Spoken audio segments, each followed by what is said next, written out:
Hello everybody, it's your Bessie Lexi and welcome back to another episode of our playthrough of Trigger Happy Havoc, the first game in the Danganronpa series. I'm so sorry it took me so long to get the final recording out for Chapter 2. Sometimes things happen, things get pushed back, and but I'm here now, and we're gonna finish up Chapter 2 with the class trial, and then, so this is gonna be in full parts. It's not going to be broken up at all. So let's get prepared.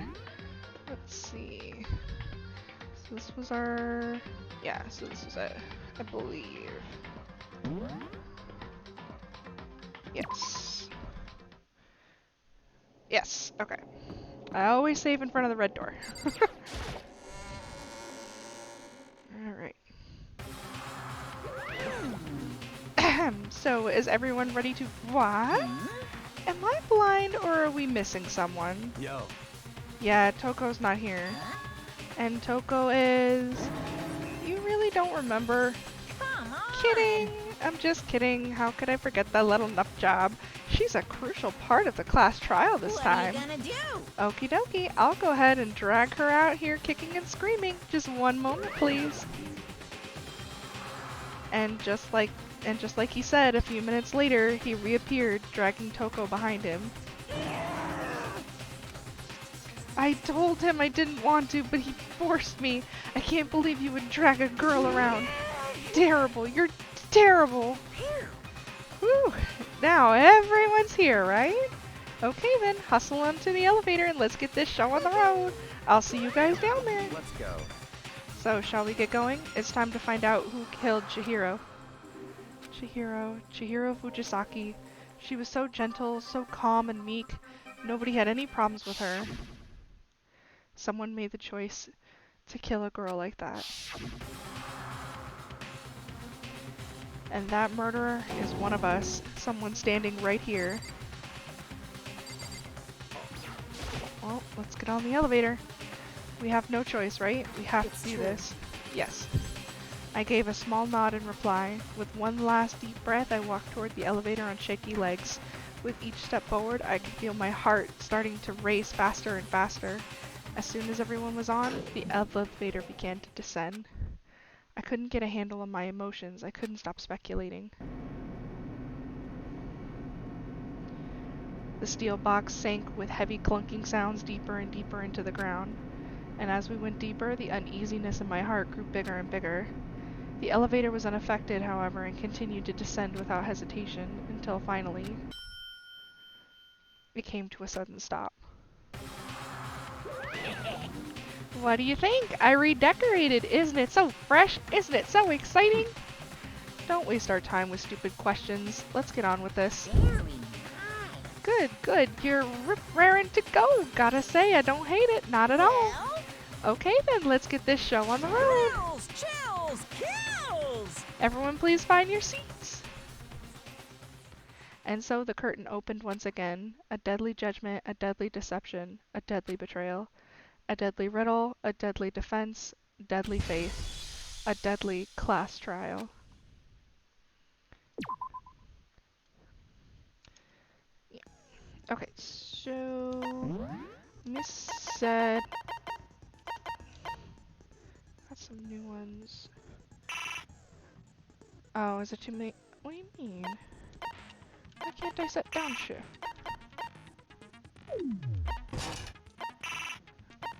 No. Fine. I guess I only get to pick one or the other there. Cheat code. Is there any more? I don't think so. I haven't really made friends with that many of them. Increases your aim speed, reduces your aim speed. That's fine. Okay. So, as normal, they're gonna voice act, and then I'll jump in as necessary. With a basic explanation of the class trial. So, your votes will determine the results. If you can figure out who done it, then only they will receive punishment. But if you pick the wrong one, then I'll punish everyone besides the Blackened. I love the and voice the one actor. that deceived everyone else will graduate. Okay, then. So, first off, let's talk about the murder weapon! First, we have to make clear what was used to deliver the fatal blow. So in the bullet time battle, basically I'm gonna let the argument play out once, and then I'll go back and shoot down what it's supposed to be. It appears it was a head wound. According to the Monokuma file, the killer used a blunt instrument. But what kind of blunt instrument could it have been? I bet it was an iron pipe. Interesting. That certainly would make for a powerful weapon. Or Chihiro. The weapon had to be at the scene of the crime. There was something with a blood stain on it. Chihiro's fatal injury. It appears it was a head wound. According to the Monokuma file, the killer used a blunt instrument. But what kind of blunt instrument could it have been? I bet it was an iron pipe. No, that's wrong.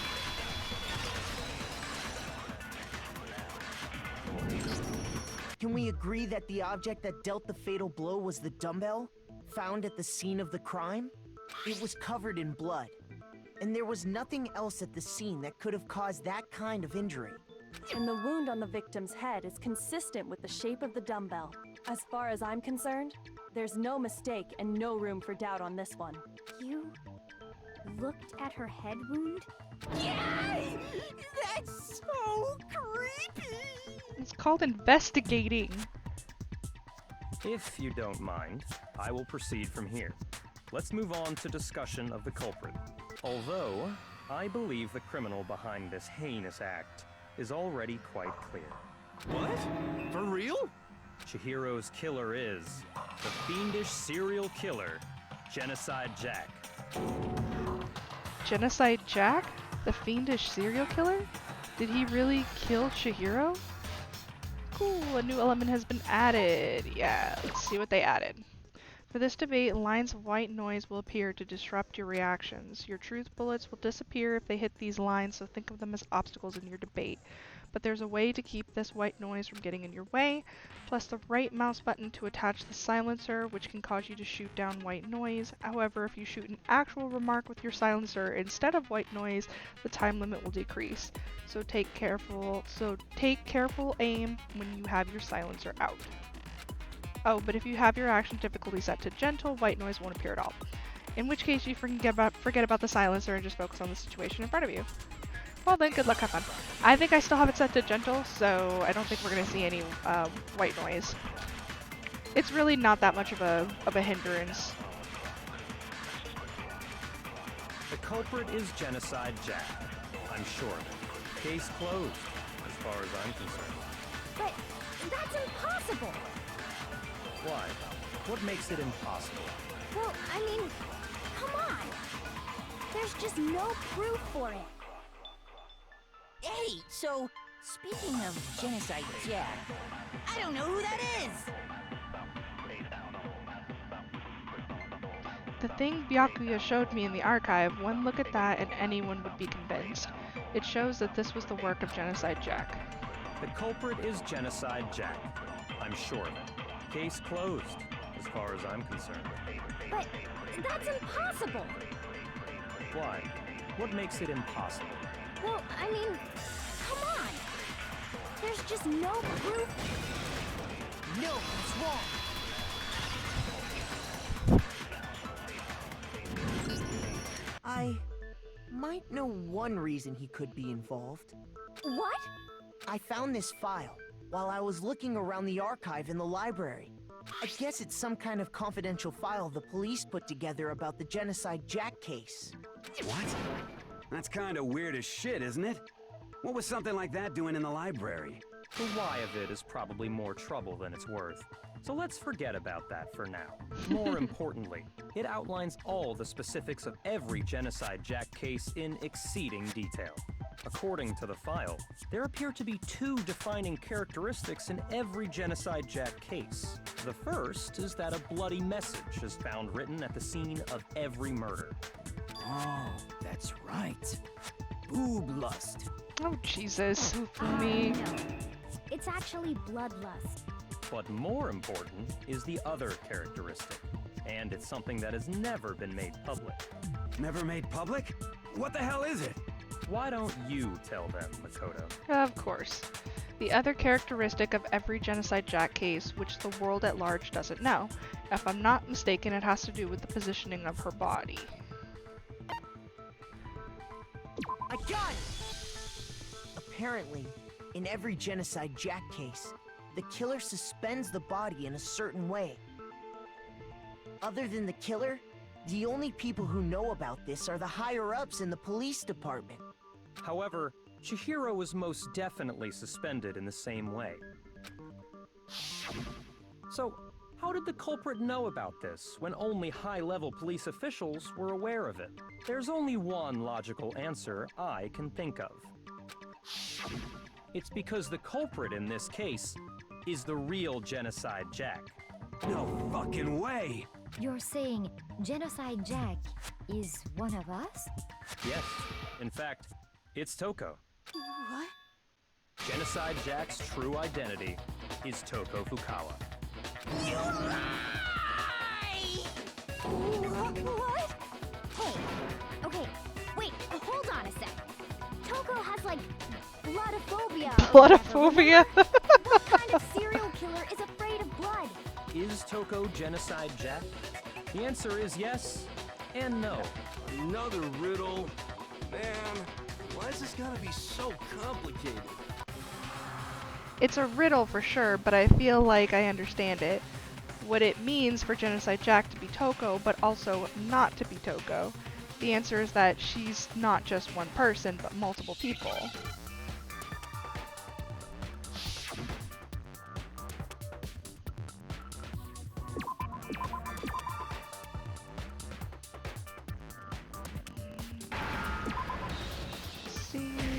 Oh, whoops. No, yeah, I need that. And that. There we go. Now I understand. They're labeling it as schizophrenia, but it actually, I believe it technically would Is it be because Genocide Jack dissociative has a personality split disorder. personality? Yeah.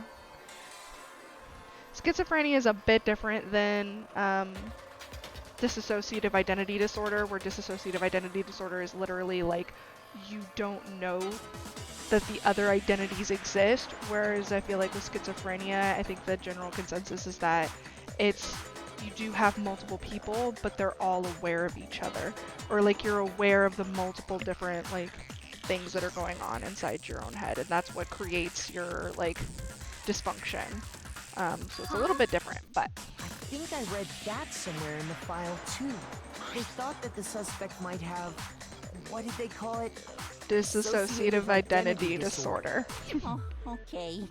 But still, to go and say that about Miss Fukawa is... Perfectly acceptable. Toko's strange behavior after seeing the body is proof enough that she has a split personality.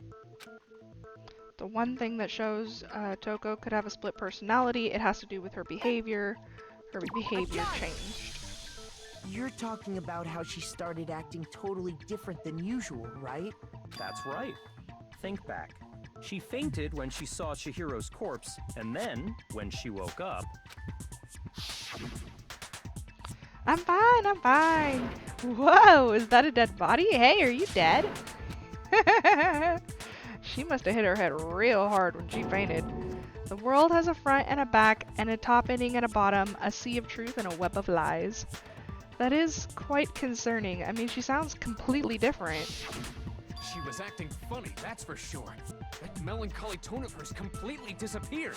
Don't go assigning adjectives to my tone without permission. Not to mention, once she regained consciousness and saw Chihiro's body again, she was utterly calm. In other words, within her is one personality that can't handle blood, and one that obviously can. So when Toko trapped herself in her room, it's because she was scared of Genocide Jack?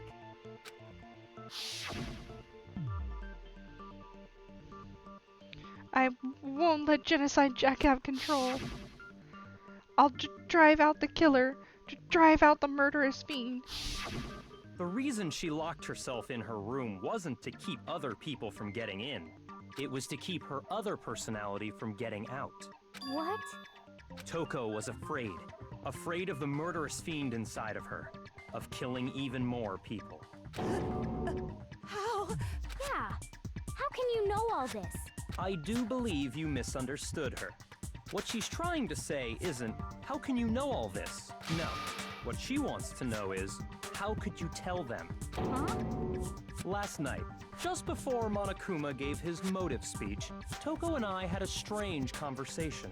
She told me a most interesting story. She said a murderous fiend lived within her, and she was afraid it could appear and attack at any time. And that trepidation is what's caused her to have such a bleak attitude. Isn't that right, Toko? This is all a lie. Right, Toko? You said you wouldn't tell anyone. What? You promised. I can't believe you lied. You have only yourself to blame. You came to me with your tragic little story. I didn't ask you to. This is the real world, not some romantic fantasy fairy tale. Jeez, Byakuya. Besides, Forgot how rude you were. broke your promise first. You said that as long as you were here, no matter what, you wouldn't let Genocide Jack kill anyone. But in spite of that promise,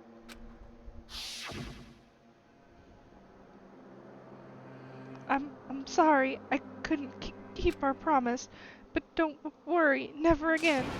I won't let Genocide Jack have control ever again.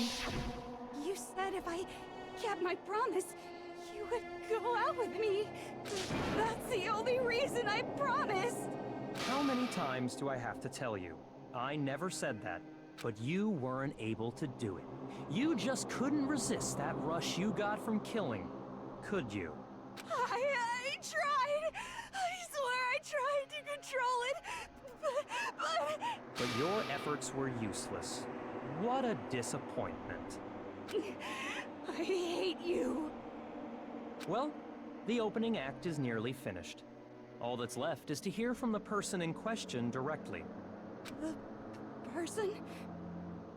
You don't mean... Toko's body suddenly lunged backwards. A huge thud echoed across the courtroom, but in the next second... Well, hello there! Is it me you were hoping to see? What the heck? So you figured it out, huh? Well, whatever. What are you gonna do? I'm the ultimate murderous fiend, Genocide Jack! Or better yet, let's go with Genocide Jill! What the fuck is this? Toko, what happened to you? Not Toko, that's a loser name, and what happened is a textbook split personality. So what if one of them happens to be a serial killer? You should turn a blind eye to one's faults. So intense. Like they say, sound in murderous mind, sound in murderous body. This one is so different from the one we've come to know. Yes, well, the world is composed of a front and a back, human. Just like how every inning has a top and a bottom, or how in the depths of every truth lives a little lie. Behind every dark and gloomy soul lives another that shines as bright as the sun! This is the murderous fiend, Genocide Jack?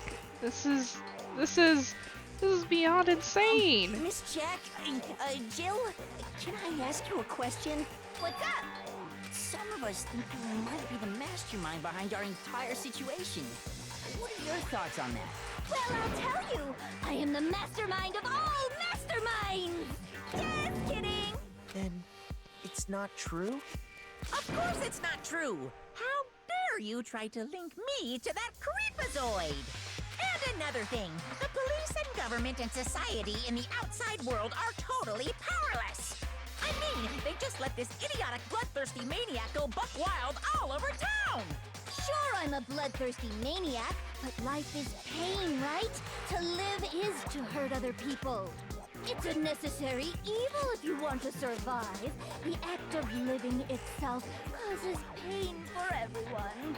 Just kidding again!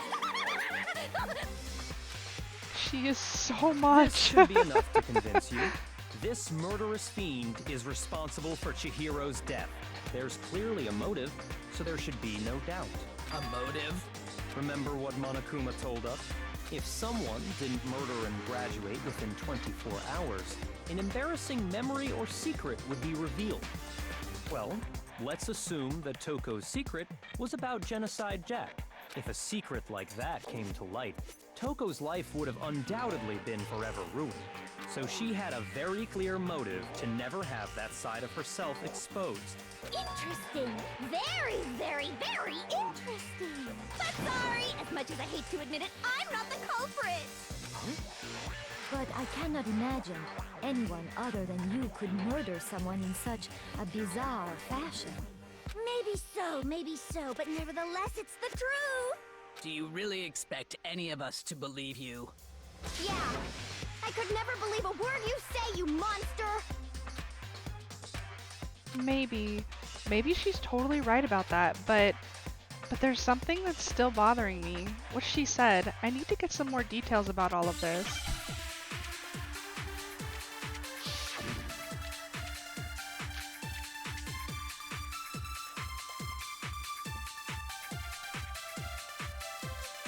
Sorry, but I didn't kill anyone! You say that, but do you really expect any of us to believe it? Perhaps if you had an alibi, that would change things. Oh, an alibi, huh? Now we're talking! When you compare your past murders to this incident, the modus operandi matches completely. What more proof do we need? Give it up. You killed her. Okay, I have to just focus on remembering Chihiro's body. That must have the answer. That should prove that what he said isn't quite right. Sorry, but I didn't kill anyone! You say that, but do you really expect any of us to believe it? Perhaps if you had an alibi, that would change things. Oh, an alibi, huh? Now we're talking! When you compare your past murders to this incident, the modus operandi matches. No, it's wrong.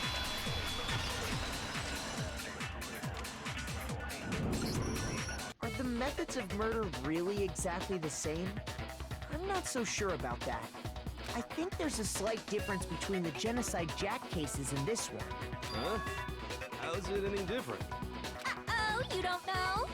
Well then, human garbage, let me tell you! I murder with passion and conviction. I consider myself a professional, and I have a very particular way of doing things. Imagine you go to a fancy Italian restaurant. They're very picky about the noodles, the sauce, everything. But what happened to Chihiro? It'd be like if that same Italian restaurant started using ragu or Chef Boyardee. This is no creation of mine.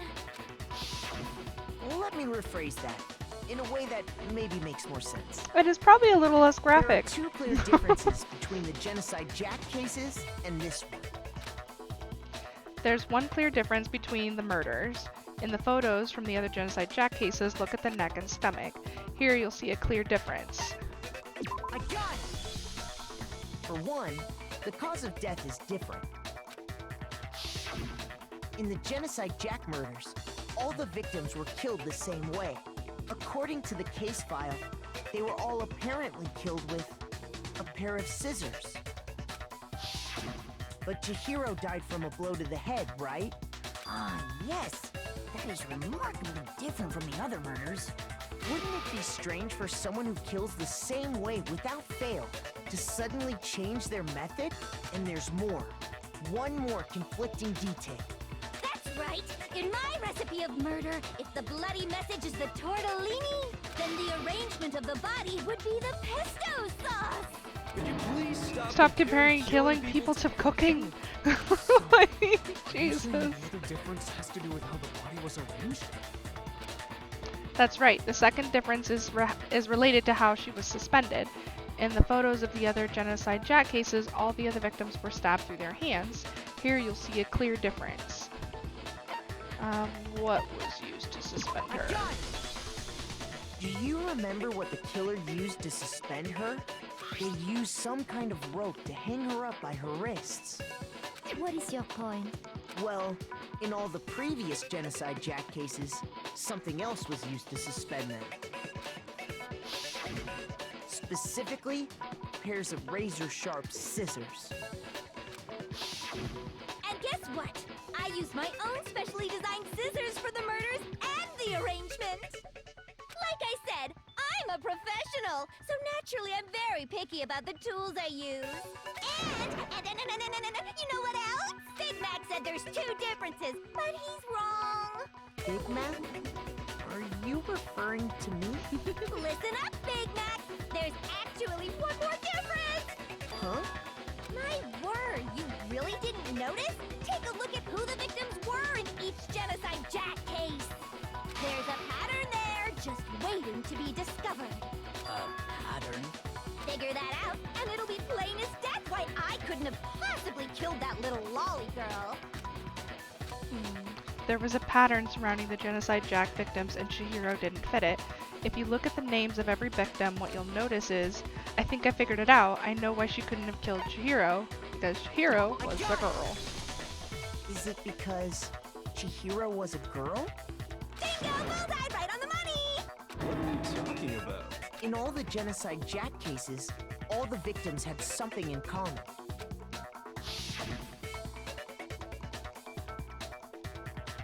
Yeah, I'm not gonna read all these names. They were all guys? That's right! The people I kill with such passion and conviction are all adorable little men! I can't believe I said it! I'm so embarrassed! The hell is wrong with you? I can't help it! I'm just a full-throttle boy-on-boy fangirl, and the mopey side of me just hates it. But now I'm on the fast track to becoming a full-fledged fan madam! So since Chihiro was a girl and not an adorable little man, you wouldn't kill her? Would an Italian chef suddenly start making ramen just because they're both noodles? Don't be stupid. I have too much passion and conviction to cross that line. That's the absolute reality of the one and only. We get it. You've clearly explained your hobby and your philosophy. But that's not all there is to it. It's a different matter entirely, when you're forced to kill in order to survive. Quiet, lowly cur! Lowly? Cur? Ooh. I would never kill for a reason as petty as mere survival. And if by some fluke I did kill to survive, why would I bother with the message and arrangement? It'd make me the obvious suspect! That does make some amount of sense. A little bit, yeah. Yes!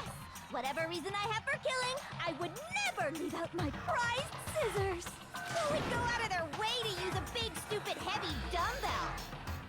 Maybe you used the dumbbell because you couldn't find any scissors in the school? Any scissors? I don't just use any scissors. I only use my own set of high-class, envy of the entire world scissors! Okay, whatever. There still aren't any in the school. Are you sure about that? Uh-oh. I don't feel safe anymore.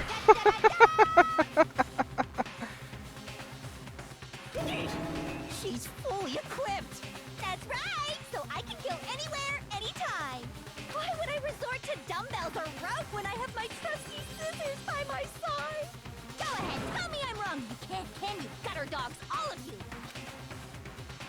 Not to mention, I have no clue how to tie a good knot. So rope's totally out of the question anyway! I have no idea what's going on anymore. Could such a heinous villain really be innocent? In this particular case, But maybe. The body really was suspended, right? And nobody but the police knew about that. Yeah. That's why we figured it had to be the real deal, and not some copycat killer or whatever. Actually, Hold on, there is one person. One person who could have copied the Genocide Jack cases. It's the same one who brought me to the Genocide Jack cases to begin with. Here's my answer. Byakuya, it's possible you could have found out, isn't it? You'd have no problem gaining access to classified government documents or internal police records. Plus, you'd already looked through the Genocide Jack file before this all happened, hadn't you? Quiet. Are you saying Mr. Togami did it? Then the reason he pushed the theory of Genocide Jack being the killer so hard was because he wanted to pin the crime on her. So, he rearranged the scene to disguise it and make it look like I put my stamp on it. The adorable glasses man was behind it all. Oh, I'm on fire! Well, Byakuya, what's your response? I see. So now the suspicion falls on me. Then I must ask, when would you say I began acting suspicious? Surely you must have an answer. Looking back and thinking about it now, the way you were acting right before we discovered the body was a little strange. And the locker rooms. They're suspicious. Very suspicious indeed. Wouldn't you agree? Huh? Suspicious? It seems nobody searched the locker rooms. Let's start with the girls' locker room. You wanted to go to the girls' locker room right away, right? But since you're a guy... I should have naturally thought of the boys' locker room first. Is that what you want to say? The victim was Chihiro, a girl. Hence why I said we should check the girls' locker room. Nothing strange about that, I'd say. But... On the contrary, there's something very strange. Okay then, what's so strange about it? Go ahead, share with the rest of the class. There was a clear contradiction in what Byakuya just said. I need to make it clear to everyone. A new element has been added! Next, we're going to add something called a truth flashback. If you aim at a weak spot and hold down the left mouse button, then you'll memorize that weak spot. This memorized phrase can only be shot once as a single truth bullet. If you shoot or change the truth bullet, it will disappear from your truth cylinder. However, you can use this flashback feature as many times as you want. If you don't seem to have the answer to a lie or contradiction loaded in your truth bullets, it might be wise to memorize a different weak spot and use it to make your case. When's the best time to use flashback? Well, you'll just have to use your keen wits. In this case, though, I will say if you don't use a flashback, you won't be refuting anything. Well then, good luck and have fun!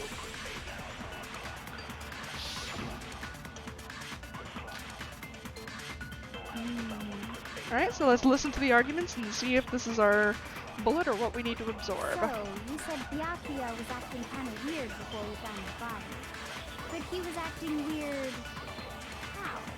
If you're presented with the opportunity to check out the girls' locker room, You absolutely take it! That's a natural reaction for any guy! The victim was Chihiro, who was a girl. So of course I would suggest we check the girls' locker room first. There was no time for pointless distractions. What's so strange about that? I wish you'd taken me with you. Hearing Byakuya's comment about Chihiro being a girl, I realize there's a clear contradiction there. But it doesn't make sense how he could have known before we even found it. Okay, I need to make that contradiction clear. So, you said Byakuya was acting kind of weird before we found the body. But he was acting weird... how? If you're presented with the opportunity to check out the girls' locker room, You absolutely take it! That's a natural reaction for any guy! The victim was Chihiro, who was a girl. So of course I would suggest we check the girls' locker room first. There was no time for pointless distractions. What's so strange about that? I wish you'd taken me with you. We need one more. So, you said Byakuya was acting kind of weird before we found the body.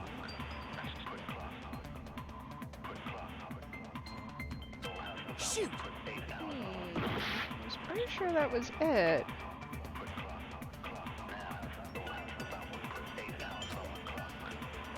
So, you said Byakuya I think was I may have had it acting weird backwards. before we found the body. But he was acting weird... how? If you're presented with the opportunity to check out the girls' locker room, You absolutely take it! That's a natural reaction for any guy! The victim was Chihiro. No, that's wrong. There we go. I'll tell you what's so strange about that. Because up until we actually discovered the body, we couldn't have known who the victim was. So your claim that you went to the girls' locker room first because Chihiro was the victim doesn't hold up. I see. That's a good answer, I must admit. Interesting. Very interesting indeed. But your reasoning is still too weak. Huh? What's wrong? Is that it? Surely you've got more than that. Go ahead. Show us. What's with Byakuya's attitude? It's like he doesn't even care. I've got him cornered, but he's acting like it has nothing to do What's with the him. matter? You're not finished already, are you? There must be more to it. There is. I think. There is more to it. Think about it. We just talked about the differences between this case and past Genocide Jack incidents. The proof you're looking for is hidden in there. Oh? Proof that I'm the culprit, you mean?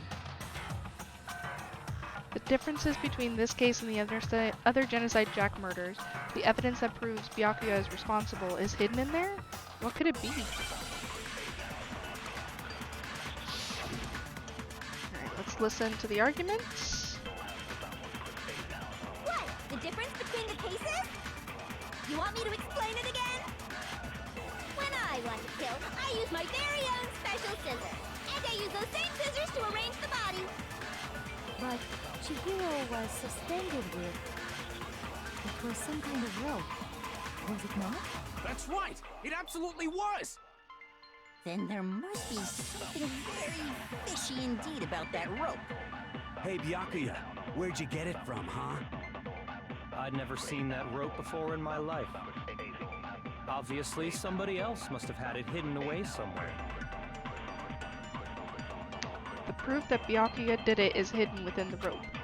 I guess it's possible, but first, the item she had been bound with was used like rope, but was it actually a rope? No, it wasn't. Byakuya didn't use a rope. He used a very specific object. What? The difference between the cases? You want me to explain it again? When I want to kill, I use my very own special scissors. And I use those same scissors to arrange the body. But Chihiro was suspended with... It was some kind of rope. Was it not? That's right! It absolutely was! Then there must be something very fishy indeed about that rope. Hey, Byakuya, where'd you get it from, huh? I'd never seen that rope before. No, that's wrong.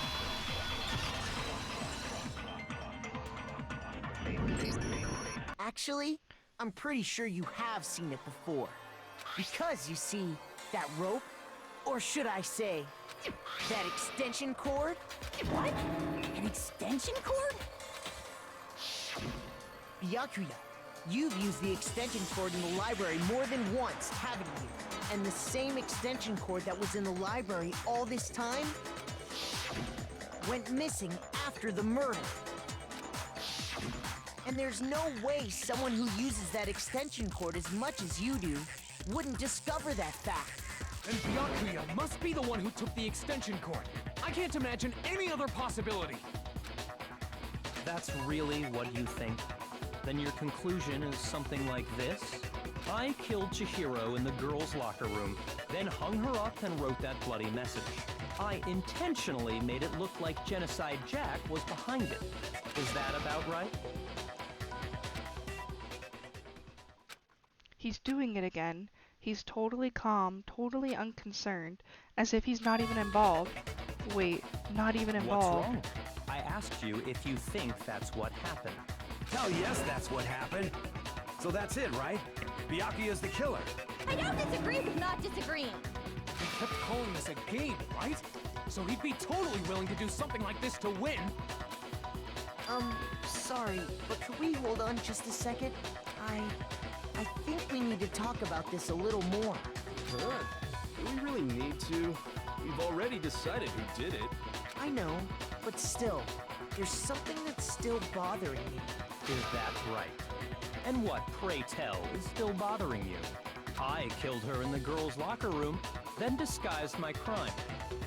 Specifically, I dressed it up to make it look like it was the work of a homicidal psychopath. What about all that bothers you? Wait, what was that just now? Something's not right. Chihiro's body was definitely found in the girls' locker room, but does that mean, can I really just accept what Byakuya said as the truth? No, I don't think so. There's definitely something off about what he said. I got it! You say you killed Chihiro in the girls' locker room, right? But are you sure about that? Isn't it possible that the murder took place somewhere else? How disappointing. What kind of question is that? Even in the world of disappointments, this is a true letdown. Oh, Byakuya. She was found dead in the girls' locker room. There is absolutely no question about that. How could the scene of the crime have been anywhere else? Well, I think it's entirely possible that she was killed somewhere else, then carried there later, along with the rest of the murder scene. The rest of the murder scene? That was awfully specific. Please tell me you have a reason for saying all of that. I believe I do. Hey, Byakuya, did I just take you off guard? When the story suddenly moved to the crime scene, Byakuya, who'd been so confident up until now, maybe Byakuya never even realized that the actual scene of the crime could have been somewhere else. Don't just move on without permission! What do you mean she was killed somewhere else? Come on, Makoto. If there's any chance the murder took place somewhere else, let's see the proof. Evidence that shows that the murder took place somewhere else.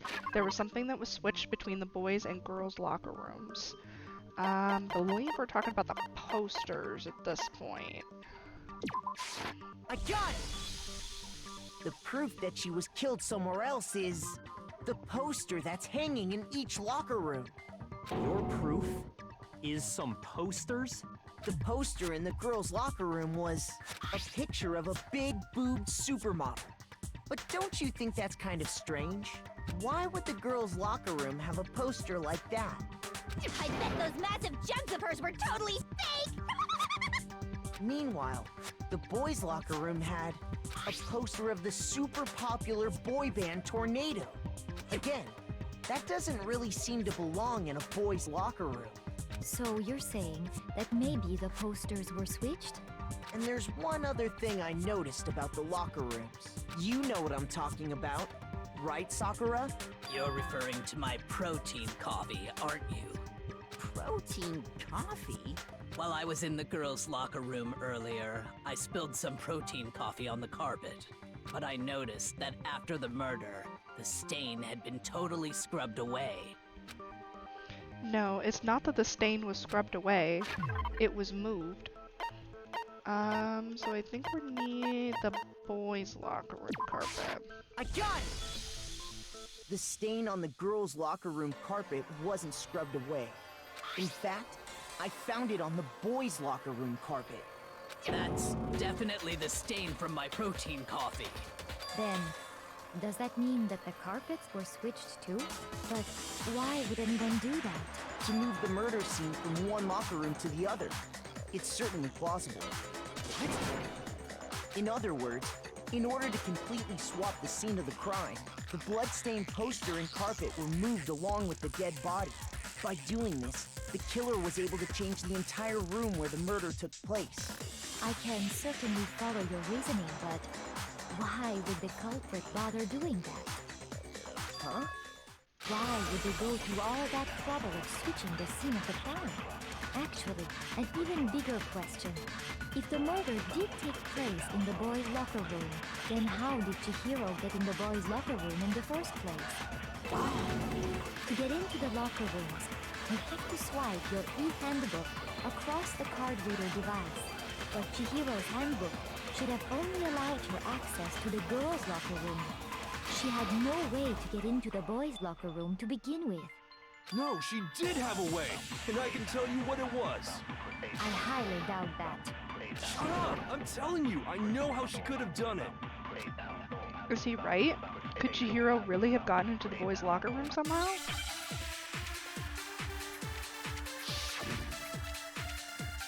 Alrighty. Let's see what we gotta shoot down this time. Is it really possible? Could Chihiro really have gotten into the boys' locker room somehow? Ah! I got it! She must have hacked her e-handbook. She was the ultimate programmer, after all. I'm sure that would have been no problem for her. No, I don't think that's it. She used the thing that was in the main hall. Huh? What thing? I'm talking about Leon's handbook, of course. If she had that, she could get into the boys' locker room no problem. Theoretically, if Chihiro was able to use Leon's handbook, she could get into the boys' locker room. But when we found Leon's handbook in the main hall, there was no doubt that it was. In which case, can we really say that she used it?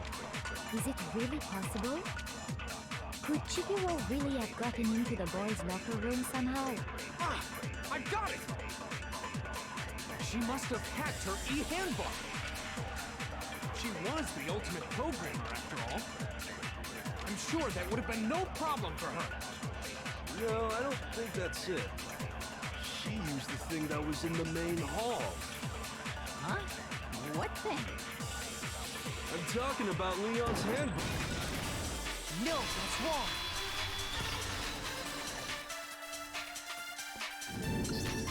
No, I don't think Chihiro used Leon's handbook. Why not? Because Leon's handbook was broken. Oh. Well, then, yeah, I guess that'd be pretty impossible, huh? I am struck silent by how quickly you gave up. Plus, isn't there a regulation against using someone else's handbook? Actually, the rule states that loaning your handbook is prohibited. It says nothing about borrowing one. In other words, you could borrow a dead person's handbook all you want, and you'd be safe. Yup. Hit the nail square on the noggin. Of course, if it were broken, that wouldn't make any sense anyway. So then, she must have hacked hers, like I said. She used her ultimate programmer skills and... Psst! You can't fix an e-handbook. The instant you open one up, a security buzzer starts blaring. So, if she didn't use Leon's handbook, and she didn't modify her own handbook... Maybe Mr. Naegi's initial assumption is just wrong? It seems like there's no way she could have got into the boys' locker room. So I guess so.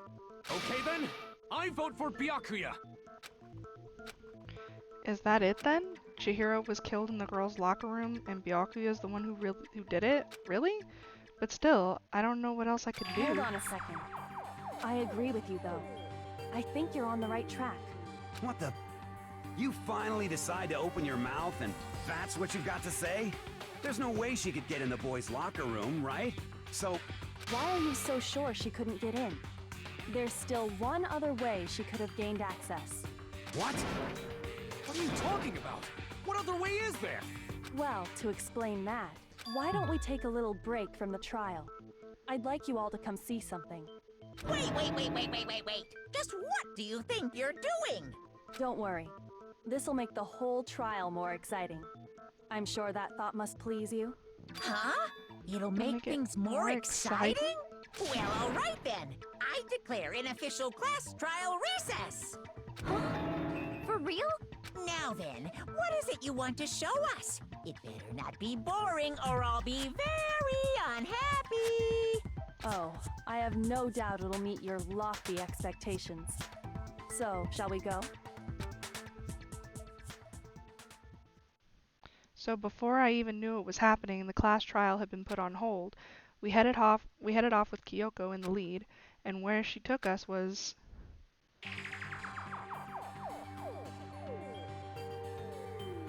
The girls' locker room? We've already searched this place top to bottom. What are you trying to pull, Missy? I'd like you to examine the victim's body one more time. You want to check it again? Be sure to examine the entire body very carefully. Take your time. Examine her carefully? Like using our hands? You don't get to, Hifumi. Not with that ridiculous, like, voice. You don't get to. It's probably best if I don't run my hands all over a girl's dead body. It's not that I'm creeped out or anything, it's just based on religious grounds, you know? Very well. I'll do it. But you're a girl. You shouldn't have to touch a dead body. Just let one of the boys do it. No, it's okay. I think Chihiro would rather have a girl examine her. So just leave this to me. Sakura. What is this? Some kind of secret girl-on-girl action? Is that what you two are about? That's not it at all. Stop screwing around. Okay, here I go. I'm sorry, Chihiro. Please excuse the intrusion. Putting her hands together in a brief prayer, Sakura then began to quickly examine her body, Be or sure quietly to check examine her her body. entire body, and I believe we will solve this particular mystery. Her entire body? I know you say that, but... What? This is... What is this... What is it? Not possible. It's not possible.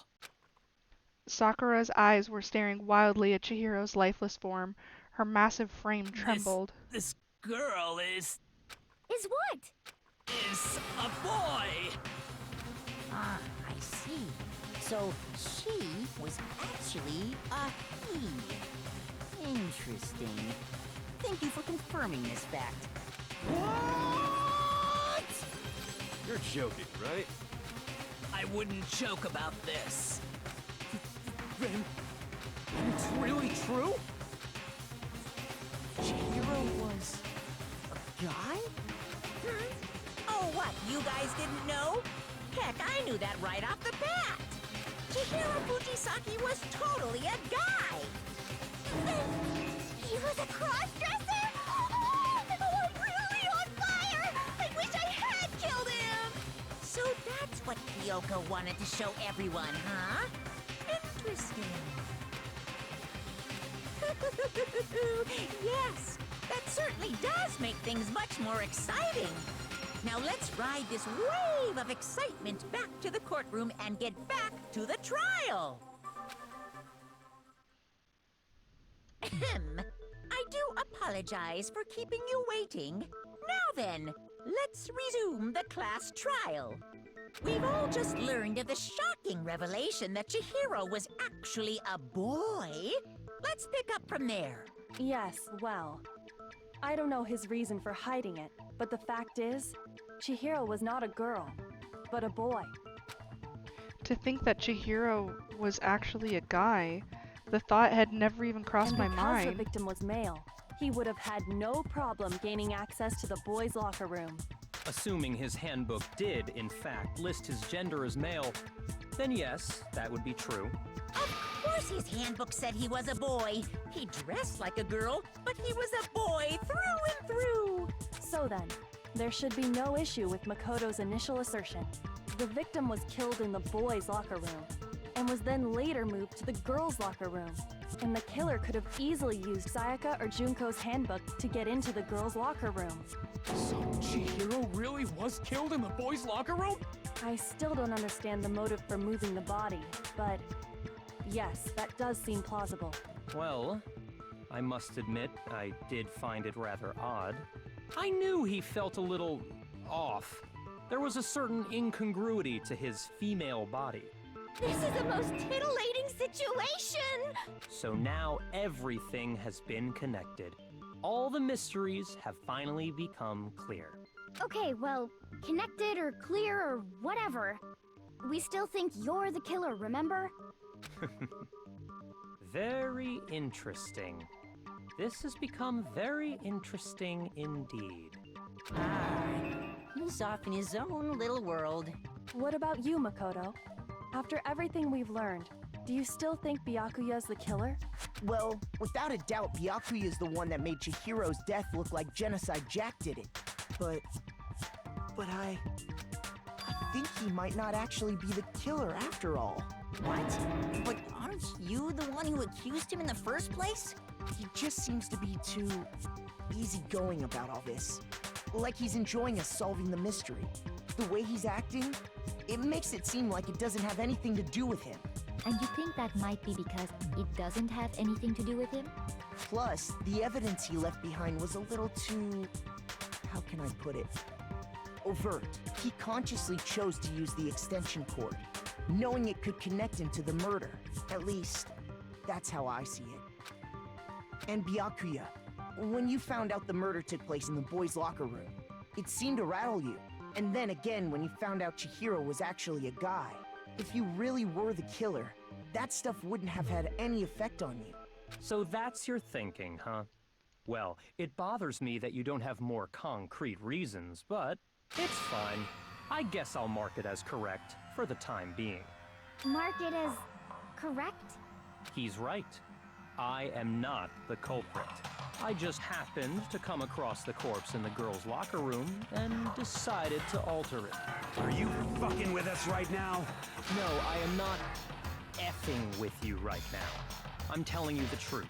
Well, I find it very hard to believe. Go ahead. Find it very hard to believe. You're free to be executed along with the rest of us. If you're really telling the truth, then why? Why do you do that to his body? My reasons hardly matter right now. Uncovering the culprit is much more important, wouldn't you say? Now then, if it wasn't me, who was it?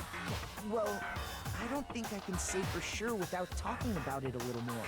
We're seriously gonna keep going?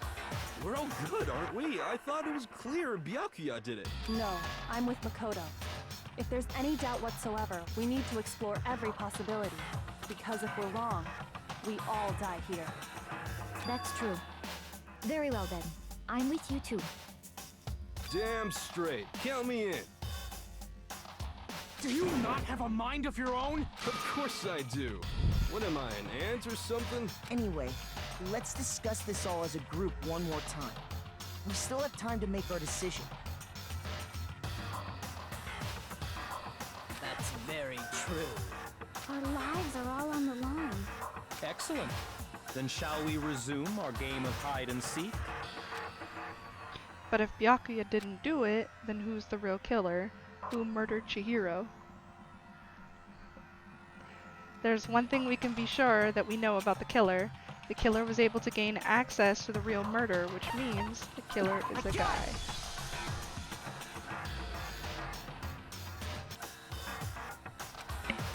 Since Leon's handbook is apparently broken, the killer would have had to use their own. In other words, it had to be a guy. But that's still not enough. I still need to find some more clues.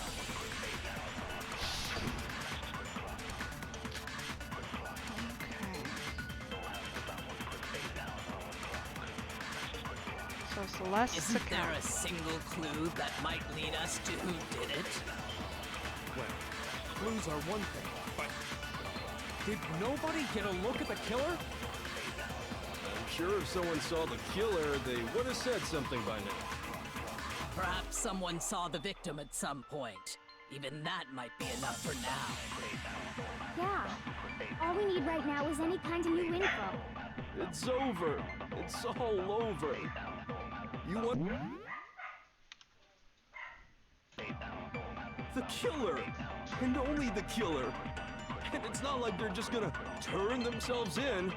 Game over, man! Game over! Yeah! No! Not game over! No, as a matter of fact, there is an eyewitness account regarding Chihiro. She has more information about that. Isn't there a single clue that might lead us to who did it? Well, clues are one thing, but did nobody get a look at the killer? I'm sure if someone saw the killer, they would have said something by now.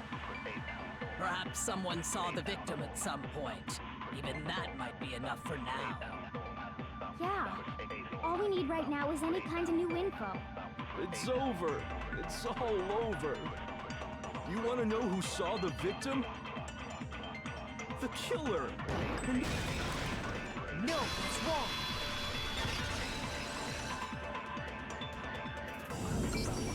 I believe someone else did see the victim before he was murdered. What do you think, Celeste? Now that you mention it, yes, I did see him. Huh? Really?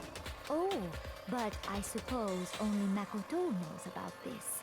The rest of you had no idea, did you? That is why you're all making such ugly noises. Whatever! Just hurry up and tell us! It was last night, right before nighttime. I saw Chihiro in the dormitory warehouse. I saw him stuffing a track jacket into a duffel bag. And then, I assume, he headed off to exercise. A track jacket and a duffel bag? But we didn't find anything like that at the murder scene. It seems likely that the culprit destroyed them to get rid of any evidence. And that is when he said something that struck me as rather odd. Well, I better get going. I'm kind of in a hurry. Chihiro told me he was in a hurry. But why would he be in a hurry? Only if someone were waiting for him, I should think. So, Mr. Fujisaki was on his way to meet with someone, and then they were going to work out together? But Hina and I had invited him to exercise with us plenty of times, and he always declined. probably because he was afraid you'd find out the secret he was hiding, right? Which means that conversely, he must have trusted whoever he was meeting with very much. Enough so that he was willing to risk his secret being revealed. What a marvelous friendship! The point is, whoever he met up with is the culprit, right? So we just gotta figure out who it was.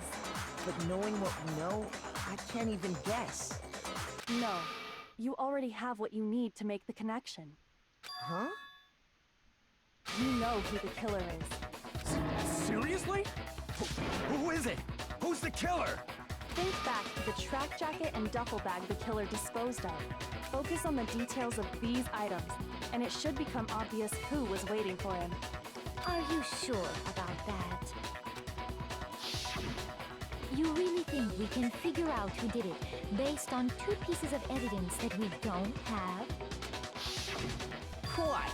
You want to track down some fingerprints or something? Even if we had the equipment for that, we wouldn't know how to use it. As was noted, the evidence is already gone. There's nothing to get fingerprints from. Maybe, but we can make certain inferences if we just take the time to talk it out. Easy for you to say, but fine. Celeste, did you notice anything special about the bag or jacket? The bag was just a normal duffel bag from the warehouse. All the bags in there are the same, so I can't imagine what would make that one special. Well, if I remember right, there was a decent variety of tracksuits to choose from. Do you think there might be some connection between the culprit and Chihiro's jacket? Perhaps. Let's explore that and talk a bit more about the jacket he took. Does Chihiro's track jacket really hold some clue about the killer? Somehow, it's really hard to believe.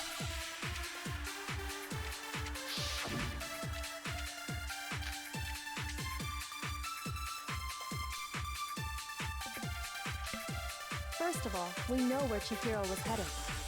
He was on his way to go exercise. So next we have to ask, why did he choose the specific tracksuit that he did? What do you mean, the specific tracksuit? I got it! He picked that tracksuit because it matched the one the culprit was wearing. So, what you're saying is, the killer was wearing the same blue tracksuit as him? My tracksuit is black. I don't even have a tracksuit. 'Cause exercising sucks. I have a white tracksuit personally. I got it from the warehouse, if you must know. Did any of that really help us get any closer to figuring out who the culprit is? No way. Not a chance. You heard him, right? What he just said without even realizing it? She's right. What he said just now was really odd. How did he know something like that? First of all, we know where Chihiro was headed. He was on his way to go exercise. So next we have to ask, why did he choose the specific tracksuit that he did? What do you mean, the specific tracksuit? I got it! He picked that tracksuit because it matched the one the culprit was wearing. So, what you're saying is, the killer was wearing the same blue tracksuit as... No, that's wrong.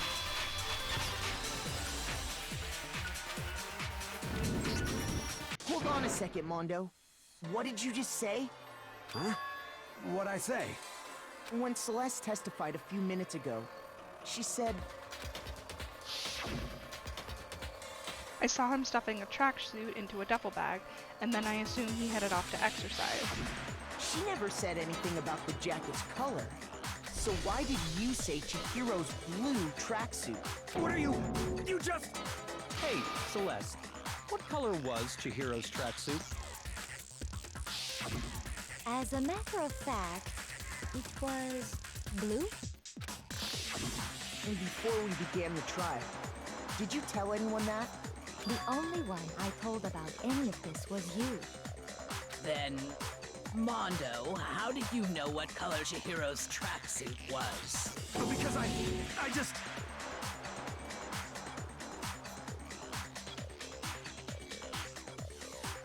I'm sure he saw the clothes at some point in the investigation. No, that can't be it.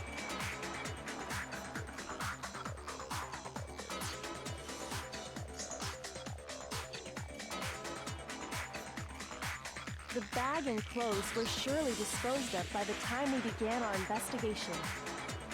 Then the only reason he could have known what color the tracksuit was is if he saw Cherry with it before he died! That's the only possibility! Cherry? Are you talking about Chihiro? So, how about it? Did you see the tracksuit or didn't you? Just by chance. I just happened to see it last night. He walked past me, and he was carrying the tracksuit in his hands. No, that can't be it either. According to Celeste's testimony,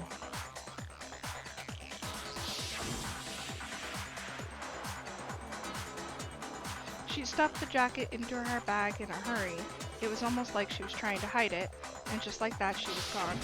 and when Celeste noticed it, Chihiro made a point of making sure the jacket was completely in the bag.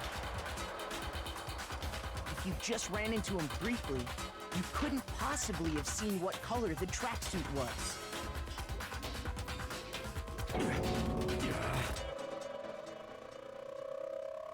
It would appear you've dug your own grave. Perhaps. But you handed him the shovel, didn't you? That's why you said what you did. Focus on the tracksuit and it'll be obvious who he met with? What a bunch of nonsense. Ah, now I understand. It was all one big bluff, wasn't it? Your true intention was to draw a slip of the tongue from the culprit. That's why you said you knew who did it, to put them on edge. That's right. However, Mondo was my target all along. I had my suspicions about him from the very beginning. But why? What made you so suspicious? That's a good question. There was a certain turning point that tipped me off. Maybe you didn't notice it, Mondo, but you tend to refer to men and women differently. You only call guys dudes. For girls, it's chick. And after he was killed, you happened to refer to him as dude. Once I picked up on that, it occurred to me that Mondo knew something we didn't. You notice such a tiny detail? Are you a witch? She's a witch! You're positively frightful! No, I'm not the frightful one. Not nearly as frightful as someone capable of murdering a friend. Mondo, was it really you? Did you really kill Chihiro? I didn't kill anyone! You've been all over me, judging everything I say, putting words in my mouth. What gives you the right to treat me like a goddamn criminal? Yeah! He would never do something like that! This is a false accusation! It's true. My reasoning on that is pretty shaky. That was fast. Well, this does present us with a problem. My time has nearly come. That's what my little ghost friend is telling me. Oh yeah, that reminds me. Hifumi, weren't you telling me you'd found some evidence? Really? What kind of evidence? Actually, you know, now that I'm thinking about it here calmly, it might not be all that relevant. Jeez, does your confidence just get up and walk away? It's fine, man. Just tell us. If you really insist, then... here it is. What do you have there? It happens to be an e-handbook. I found it laying on the ground, so I scooped it up. Found it on the ground, right? Then it must belong to... I got it! We know Chihiro's handbook was missing from the scene of the crime, right? For a fact. For a fact indeed. I was totally sure I'd found it. Then it must hold some clue about the culprit, right? Well, that's what I was hoping. But it's busted. It won't even turn on. I imagine the culprit broke it to get rid of any evidence after the murder. That's odd. I didn't think the handbooks were quite so fragile. You're right. They're not. They're totally waterproof and shock resistant. It would take an awful lot to break one. And yet, this one does appear to be broken, as is Leon's, sitting useless in the main hall. For all your confidence, that is a remarkably high failure rate. Do you think there might be some kind of mystery in there somewhere? How precisely did the handbooks get broken? How did the handbook break? There's only one possible explanation. I got it! You already told us before that the handbook has one weak point, didn't you? Ah, you remember that? Sure, maybe I let that slip, but I never told anyone what the weak point actually was. Break, and two of them broke in quick succession, then we can only assume that someone's figured out its weakness. You know what the weakness is, right, Monokuma? So, what is it? Huh? You're asking me? I think it's a necessary piece of information if you want this to be a fair trial. But if I tell you, and someone else decides to copy it, that would be very not good. Just tell us already. Why would we want to break our own handbooks? Oh well, I have a weakness for pushy demands. But you're sure you won't follow their example? Then allow me to make a special announcement. The weak point of my cutting-edge e-handbook is... when it's exposed to high temperatures for too long, it will suffer a meltdown and totally break! I flippin' knew it! You knew it? Yeah, because I found the handbook laying on the floor of the sauna. The temperature in the sauna can reach over 200 degrees. Strange how you don't get burnt, huh? It's because as your sweat evaporates, it creates a cooling layer of air around your skin. If the hot air of the sauna were somehow pushed directly onto your skin, you'd definitely get fried. That layer of air would get blown away. That's why you may feel a burning when you move around. So when you're in a sauna, make sure to keep nice and still. Wow, interesting. I learned one new fact today.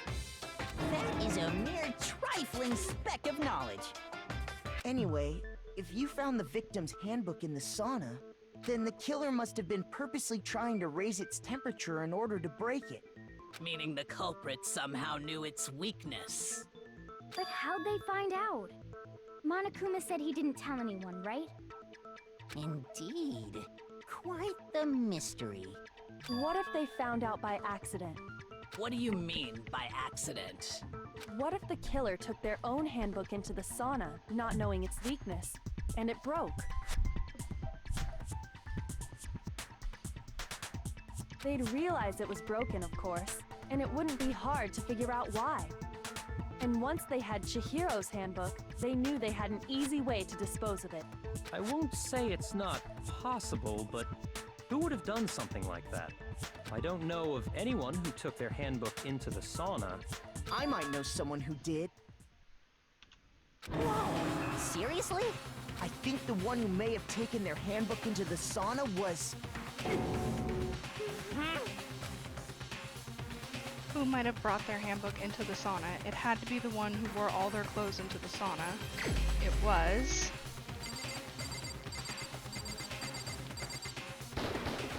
Here's my answer! Mondo, your handbook got broken in the sauna, didn't it? What? Why? Why do you keep accusing him? Mondo and Taka had an endurance contest in the sauna not too long ago, remember? And for the contest, Mondo just so happened to keep his school uniform on. But little did he realize, he'd also left his handbook in one of his uniform pockets. And when it was all over, Mondo discovered that taking your handbook into the sauna could easily destroy it. No, wait, hold on. You've got it all wrong. He would never kill. I don't accept this. Show me the proof. The actual solid proof. I mean, I don't want to believe it either, but I found something that proves beyond a shadow of a doubt.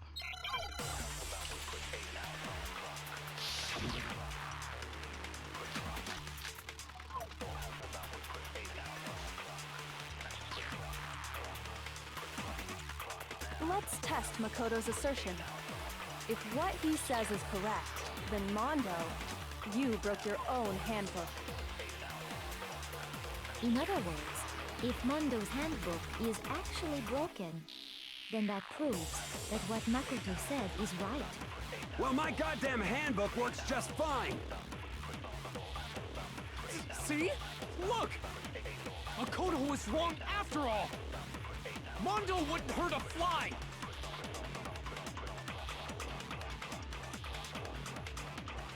I'm sure Mondo's handbook broke during their sauna showdown. If I can just prove that, then that will show the handbook Mondo has must actually be.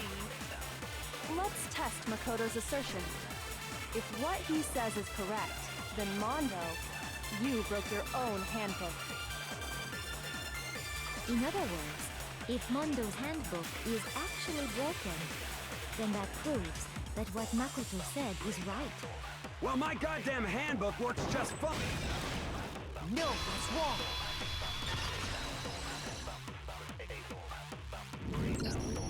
Mondo, the handbook you have right now, is it really yours? The fuck is that supposed to mean? The broken handbook that was in the main hall, isn't that one actually yours? What the heck are you talking about? What I mean is, I think Mondo swapped his handbook out for one that actually works. I think he took Leon's handbook and replaced it with his own. After all, Monokuma said himself that Leon's handbook never should have broken. That's right! The punishment it suffered wasn't nearly enough to destroy it.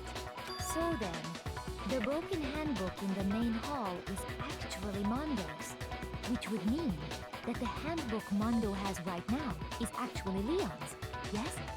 But doesn't that violate the school regulation that says loaning out your handbook is prohibited? Well, here's how I look at it. There is a rule about loaning your handbook to another student, but if they're dead, they're not a student. It's kind of a gray area, I admit. But no worries. If anything, it just makes things more interesting. As such, I decree that exchanging handbooks with a corpse is not a violation of the rules. Well, Mondo, if I'm wrong about this, you're welcome to say so. I'm happy to admit I made a mistake, but... Son of a bitch! What's wrong, bro? Come on! Tell him he's wrong! You are wrong! You have to be wrong! Everything you just said is wrong! You made it all up! Okay, then why don't we look back on this case one more time, from the beginning? That way, everything will become clear, and we'll all see if I was right or wrong.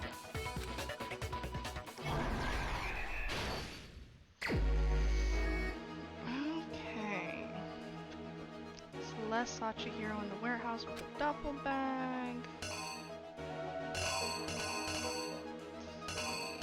The only thing we got with a duffel bag is here.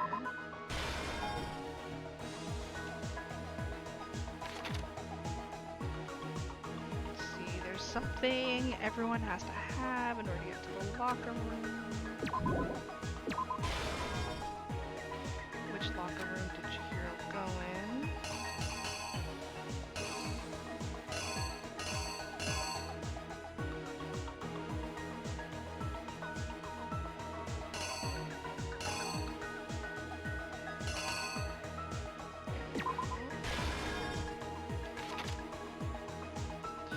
The weapon the killer used was...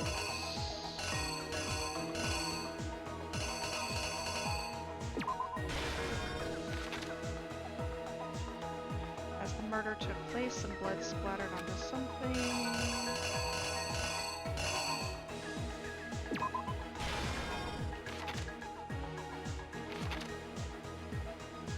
To disguise the truth, the killer switched around the carpet as well as something else.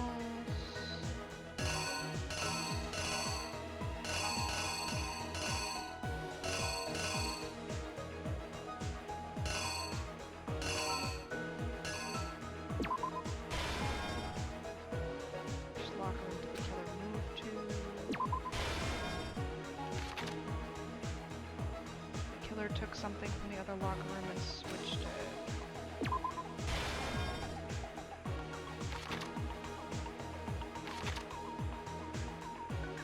What was that Byakuya brought to the scene?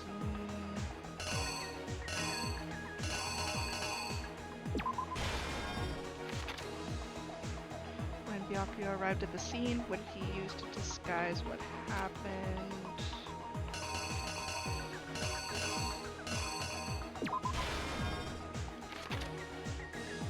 Where did the killer go after they were done?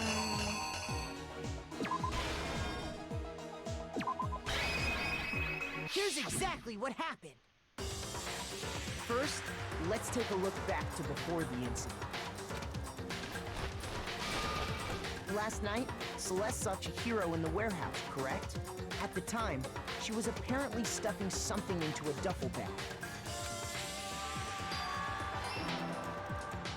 That something was a blue tracksuit. You can confirm this, right, Celeste?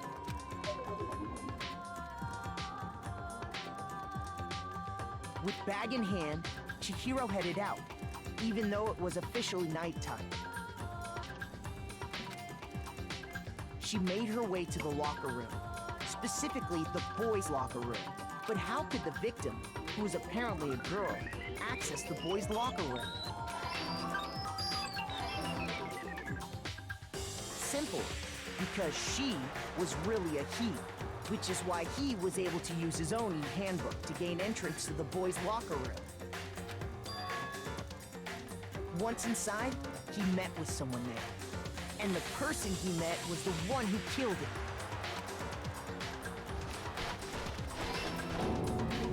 It seems likely that the killer grabbed the nearby dumbbell, approached the unsuspecting Chihiro, and attacked him. And that's where the bloodstains on the poster and carpeting in the boys' locker room came from.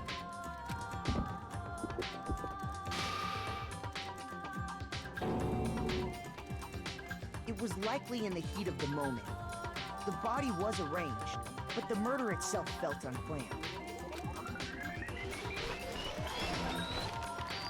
Which is why the killer hurried to try and hide the act.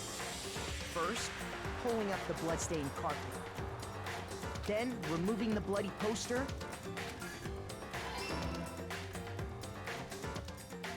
And finally carrying the corpse into the girls' locker room. A girl's handbook was necessary to get into the locker room, of course. But this alone doesn't prove that the killer was necessarily a girl. After all, Sayaka and Junko's handbooks had been placed in the main hall.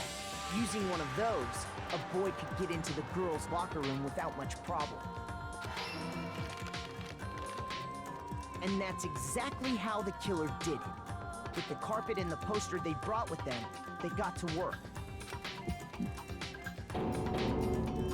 They changed the layout of the boys' and girls' locker room in what you might call a crime scene switch. That could have been the end of things, but no. Byakuya discovered the body and decided to intervene in the situation, making things even more complicated. So, after stumbling on the crime scene, he went and grabbed the extension cord from the library, and then he got to work.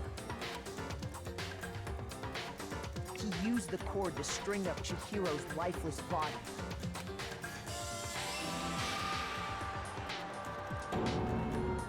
Then, using the victim's own blood, he left a grisly message there at the scene of the crime.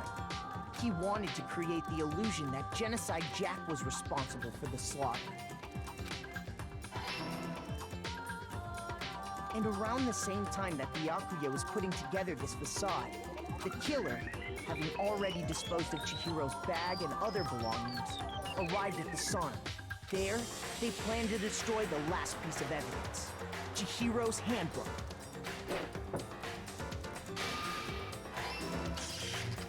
And just as the killer expected, the steamy sauna was enough to ruin the electronic gadget.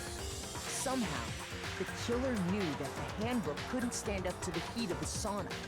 And the reason they knew that is because the sauna had already wrecked their own handbook. And that's how it all played out. Isn't that right, Mondo Arata?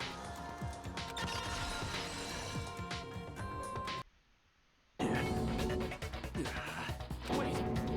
No! This can't be right! Where's your evidence? Yeah! Where's your evidence? You need evidence! You need proof! Without any proof, you can't pin any of this on him! Evidence that Mondo is the killer, that already revealed itself earlier in the trial. But if I can somehow show where Mondo's handbook is right now, once I do that, everything will become clear.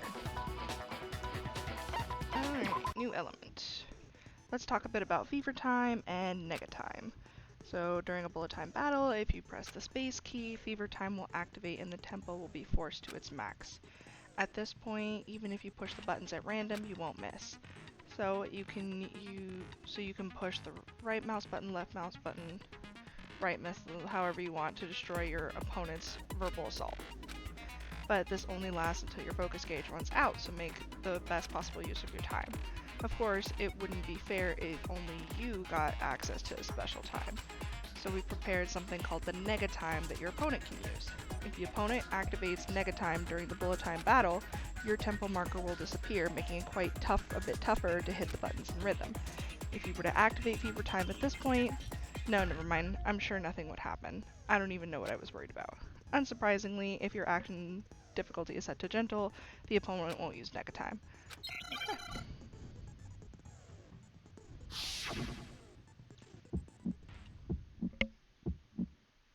Show me some evidence! You're wrong! I won't listen! I refute you! False!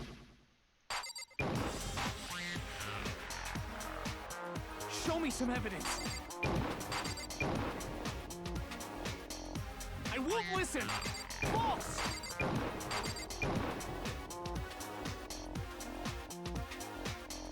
I refuse to vote! Show me some evidence! You're wrong! I won't listen! I refute you! Show me some evidence! This should prove it!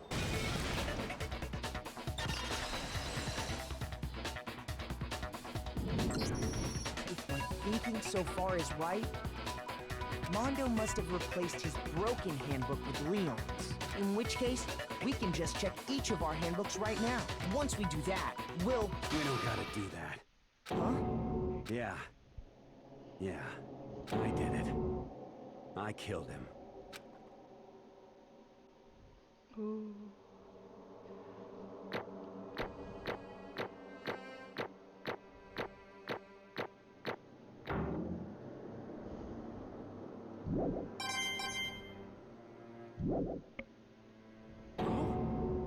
Bro, what are you saying? I got no choice, man. After hearing all that, I gotta just give up. Go ahead, Monokuma. Get it over with. Ask for the goddamn verdict. Roger that. Wait! Hold on! No waiting, no holding on. Time for the moment we've all been waiting for. Grab your lever and give it a yank! Who will you elect as the Blackened this time around? Will you make the right choice or the dreadfully wrong one? What's it gonna be? What's it gonna be?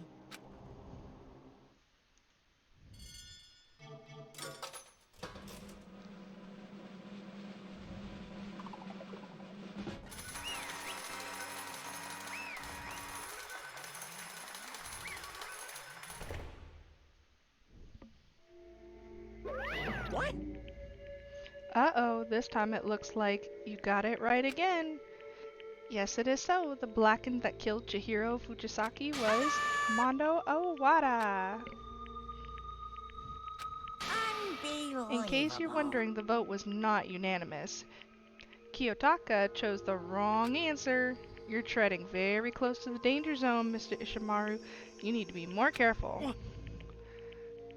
I refuse to believe it. There's no way he would kill someone. What is this? Why are you apologizing? Why? Why did you do it? Now then. Well, it looks like Mondo's taken a vow of silence, so allow me to explain on his behalf. Actually, the story of the murder this time is a sad story between two men. Oh, but for anyone who doesn't really want to hear it, you can hit the control key to fast forward this text. Anyway, there once was a young boy, and his name was Chihiro Fujisaki.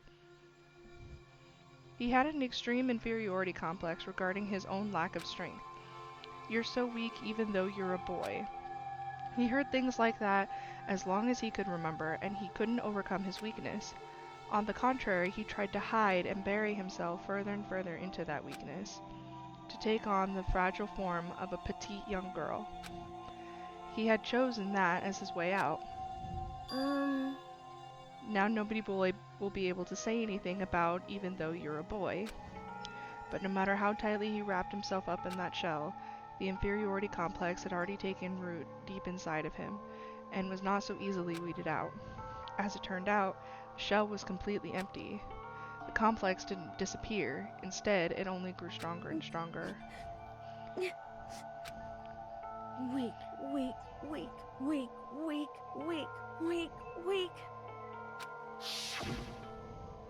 Once the killing game had begun here at the school, he had no choice but to accept this fact. After all, this world is survival of the fittest. If you're not strong, you don't survive. And then, the lovely and hateful Monokuma announced the revealing of the embarrassing secrets, which of course included Chihiro's embarrassing secret, which I was more than willing to divulge. Even though he dresses like a girl, Chihiro is actually a boy. Hey, And that was the something Chihiro couldn't let anyone find out, no matter what the cost. If that was revealed, it would be the end. The hardened shell would crack, the armor would fall away. Without a doubt, those around him would torture him more than ever before. Everyone figured being thrust into such a dilemma must have sent him spiraling into despair. And yet... I'm sorry. I don't really want to talk about it right now. But I also don't want to leave things the way they are, so maybe I can talk about it later, after I try my best to become strong. Then I can tell everyone.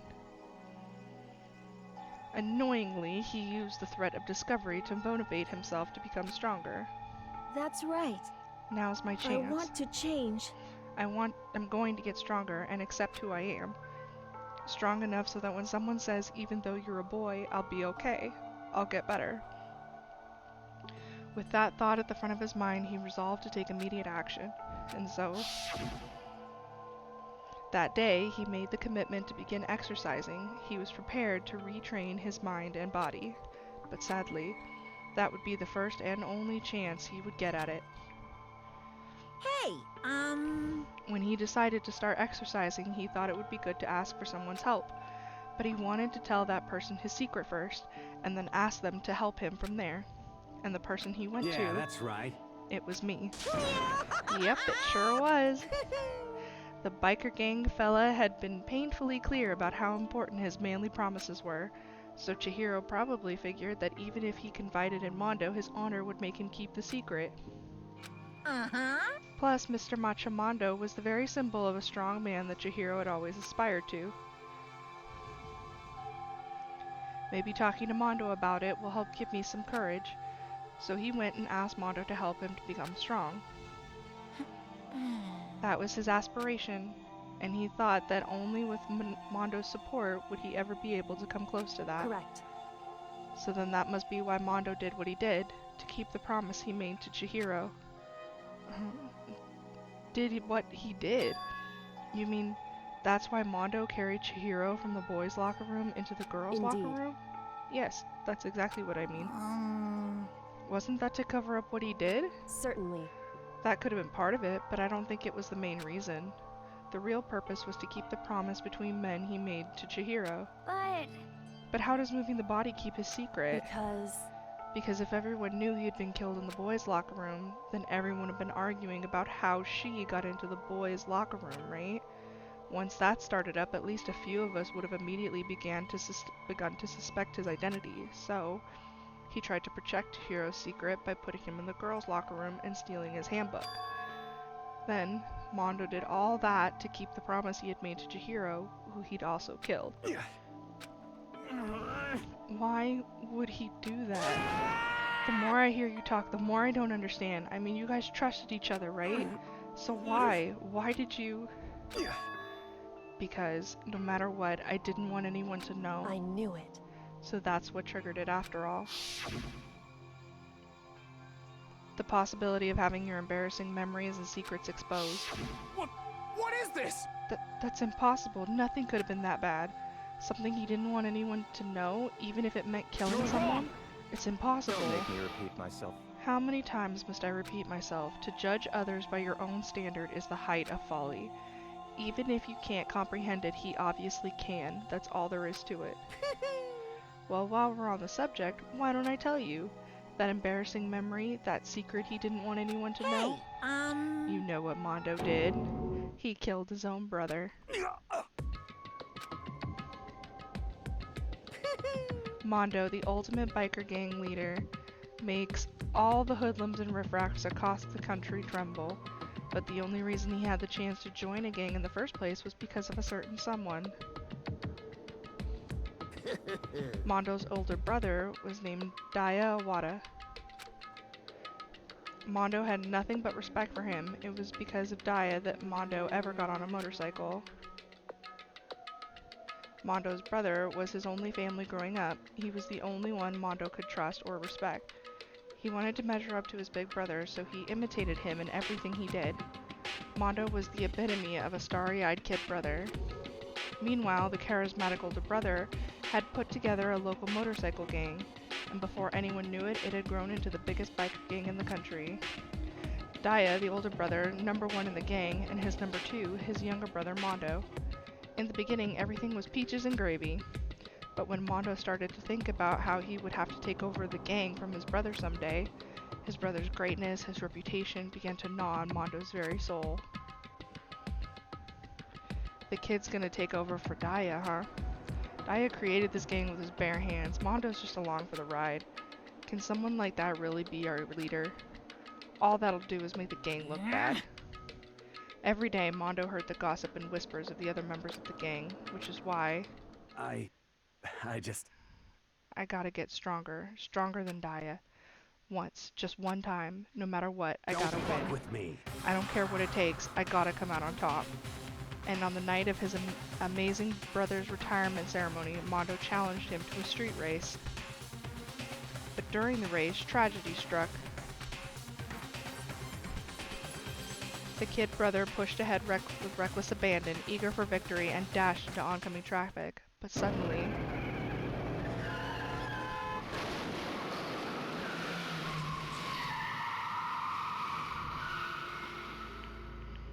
Laying in his kid brother's arms, the older brother delivered his final words.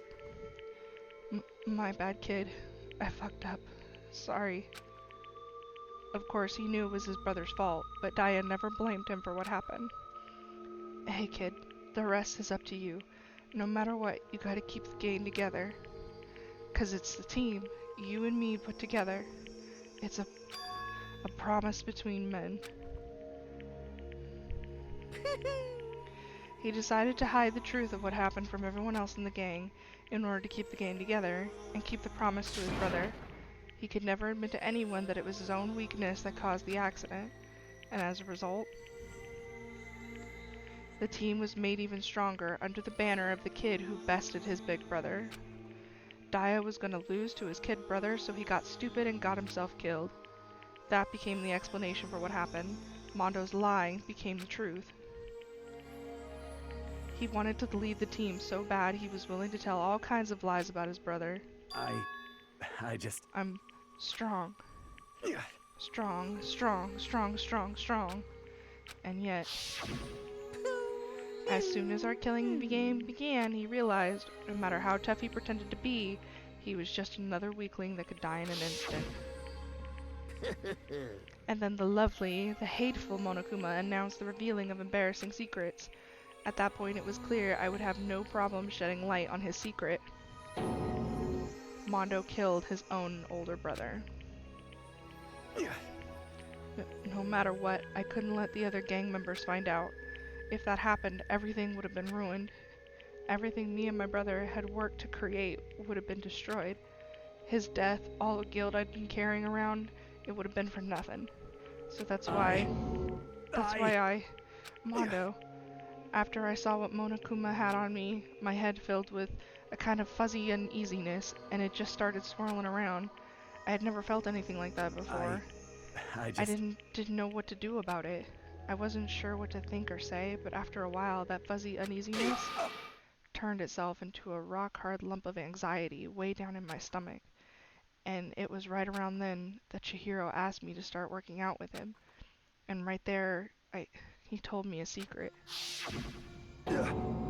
Seriously? Jesus. I'm sorry. Yeah, I'm sorry I lied to you.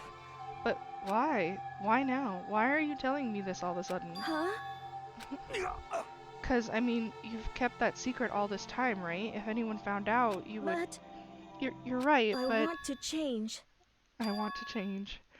I wrapped myself in lies. I'm weak. I want to destroy that version of me forever. His words were like a knife in my gut. I felt like he was exposing the lie I'd been living myself. I have to change. I don't want to be weak anymore. You're so strong, it can't hurt you, right? Whatever secret Monokuma might tell us. You piece of... So what, you're saying I should just say it? What?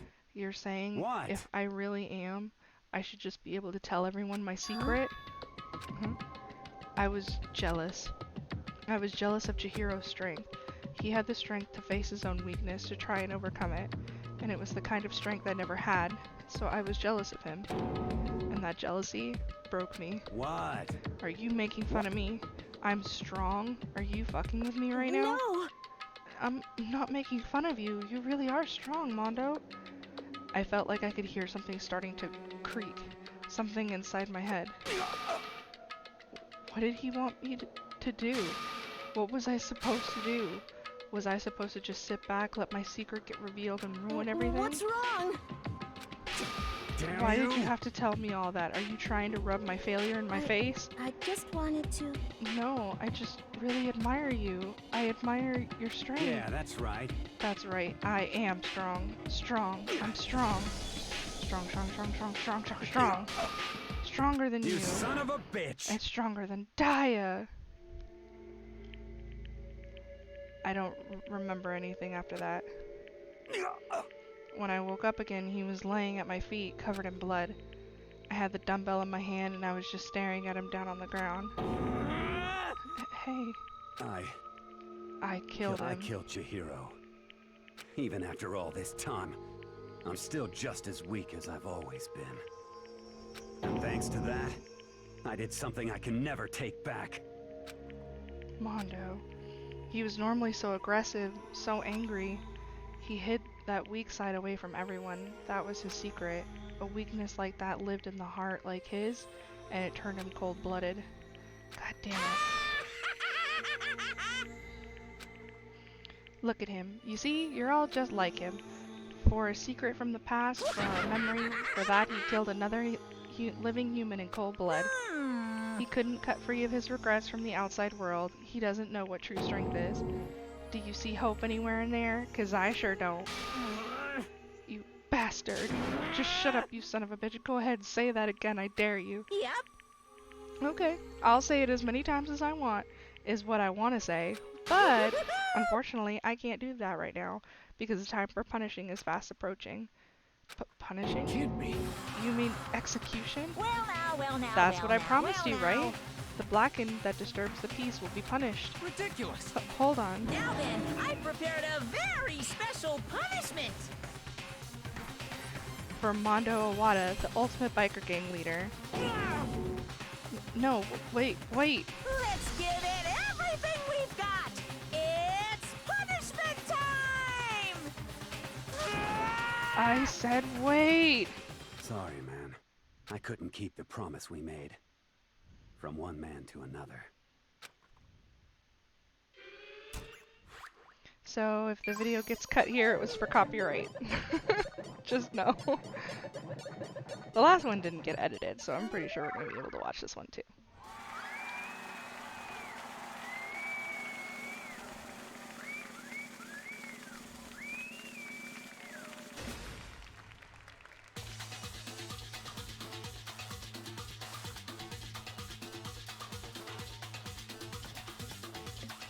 Really, Monokuma? Really with the pompadour, really?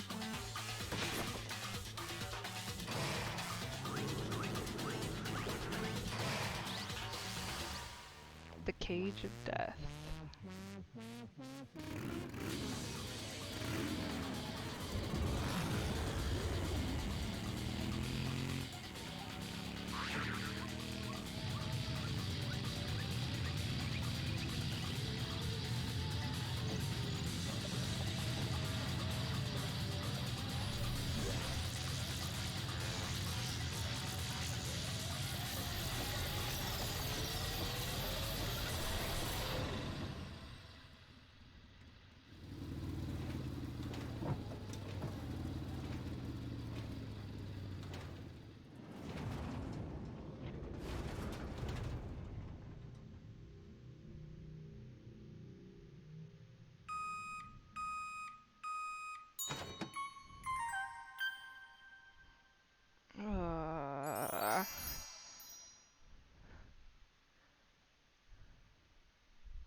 Laugh at death and your soul will forever be at peace. It can't be. My brother. Another murder and another execution. I want to feel again. Everyone's lives are taken so lightly here. I feel like I might be going mad. Maybe I'll just let it happen. Okay. It's a lot of screaming. As Taka's sad screams invaded our skulls, we were each forced to realize once again. But he, of course he had to. What a disappointment. This is the end of the game. Byakuya, you're completely insane, you know that. A game? One of our friends is dead. Do you realize that? Naturally. Of course I do, because this is a game of life or death. Hey. I don't have anything to say to you. I don't have a response except However, that I just don't understand why. Why did you go out of your way to disguise Mondo's crime? What? Why? Isn't it obvious? Because it made things more interesting. His voice was calm, emotionless, like the voice of death. It chilled me to the bone. Last night, when the murder took place, I was in the library as usual. Honestly. So you ignored the nighttime rule too.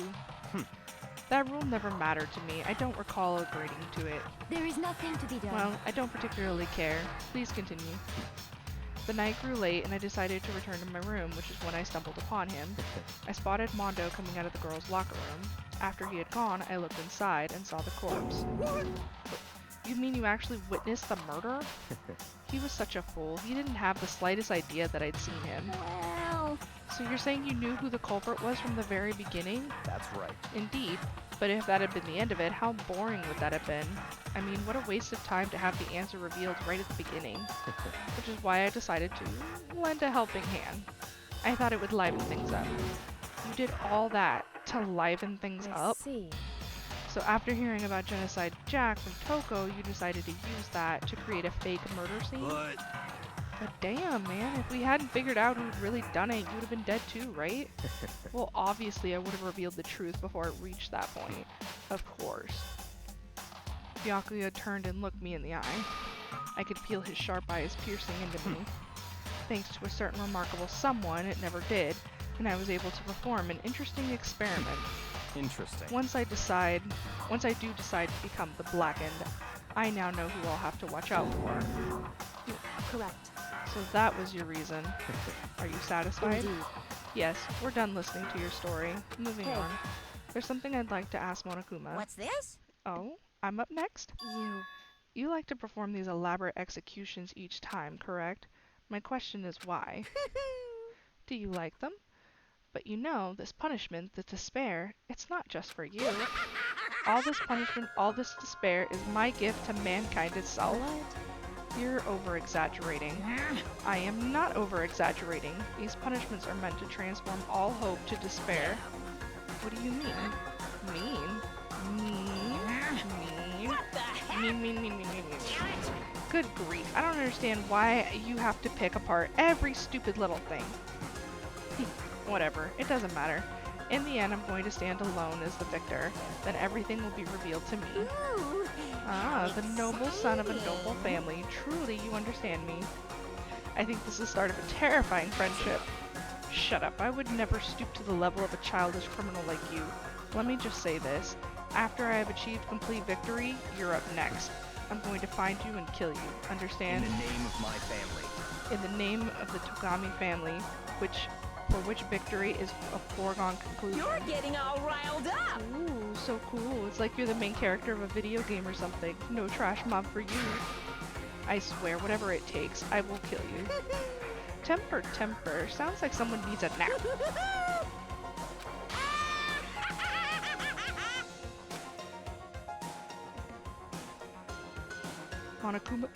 Monokuma's laughter peeled across the courtroom and the curtain closed on the case of Chihiro and Mondo. But I knew that wasn't the end. The killing game would still continue, because the mastermind wouldn't let it end. For those of us who were still alive, our worst fear and despair kept on multiplying. It was the kind of despair that felt like a blind puppy in hell had more of a future than us. All of our courage, our effort, our friendship, it felt like it amounted to nothing at all. It was the worst kind of despair. Well, anyway, like I was saying, this is a pretty good spot. Yeah, a really good spot. Anyway, isn't it amazing how that girl went and killed someone before things even had a chance to get boring? Once things really get moving, it'll be like a roller coaster. There won't be any stopping it. Fear and despair charge forward at a speed nothing can hope to match. But I must admit, I'm disappointed. I went to all the pain and effort of making you part of the group, and you couldn't play your part. You do remember you were supposed to make the first move, right? Well, no biggie. Nothing we can do about it now. So just do your best to make things more exciting from now on, okay? After all, that's what everyone wants to see. There's one thing I'd like to ask you. As long as you don't want to know my measurements, fire away. Who is it? The 16th high school student, I mean. Ooh. My, you really took me by surprise there. I know I said you could ask anything, but super denied, ultra denied, demonic denied. Because you see, that's my ace in the hole. And nobody'd be dumb enough to reveal that, right? No matter how close they were to their friends.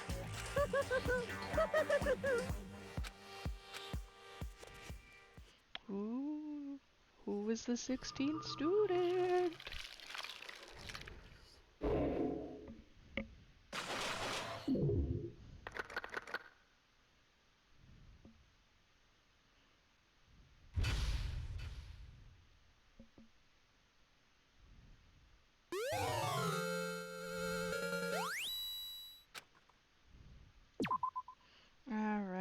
Let's go ahead and save.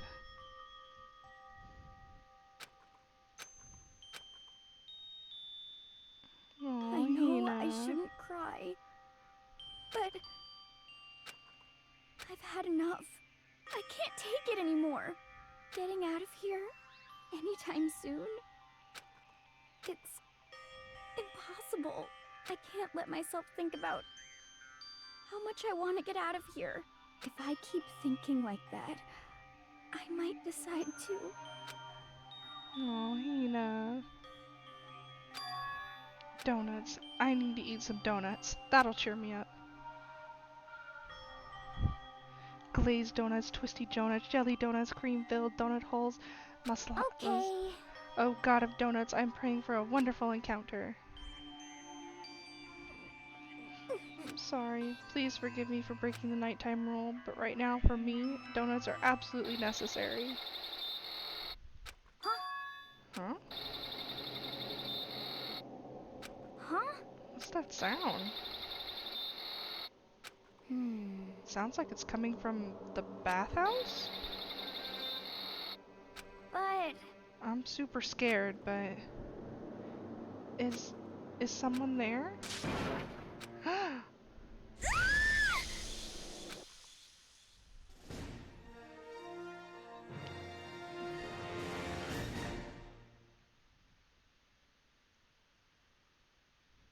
The morning after the conclusion of the second class trial.